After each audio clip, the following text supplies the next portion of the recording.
एका छोट्याशा खेड्यात सावित्री नावाची एक विधवा बाई राहत होती. तिच्यासोबत तिचा 10 वर्षाचा मुलगा मोहन होता.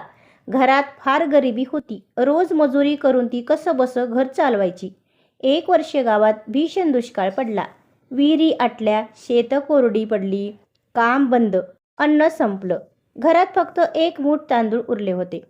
मोहन भुकेने रडत म्हणाला, आई, आता आपण काय खाणार?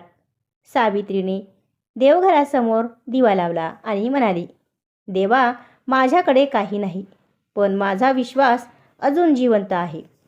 तिने त्या 1 मूठ तांदळाची पातळ पेज बनवली. दोघांनी अर्धी अर्धी खायचं ठरवलं. इतक्यात दारावर टकटक झाली.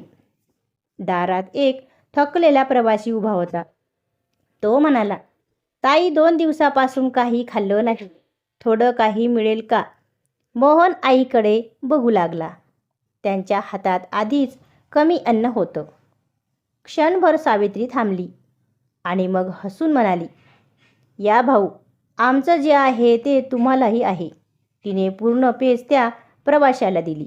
मोहनच्या डोळ्यात पाणी आलं, पण आईवर त्याला विश्वास होता. प्रवासी शांतपणे जेवला. उठताना म्हणाला, तुझं मन मोठं आहे. देव तुझी परीक्षा घेत होता. तो निघून गेला.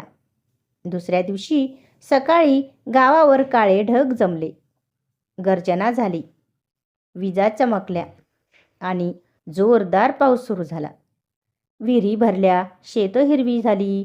गावकरी आनंदाने नाचू लागले. सावित्रीच्या घरासमोर गावचा पटेल आला आणि म्हणाला, सावित्री, शहरातून मदतीचे धान्य आले आहे. तुझं नाव पहिल्यांदा यादीत आहे. मोहन आनंदाने म्हणाला, आई, हा तर चमत्कार आहे. सावित्री हसून म्हणाली, हा देवाचा चमत्कार नाही रे बाळा, हा दयेचा आणि विश्वासाचा चमत्कार आहे. बोध, ज्याचं मन उदार असतं त्याच्या आयुष्यात विश्वास आणि दयाळूपणातूनच खरे चमत्कार घडतात. तर मित्रांनो, कशी वाटली ही गोष्ट ते कमेंटमध्ये नक्की सांगा आणि चॅनलला नक्की सबस्क्राईब करा. धन्यवाद.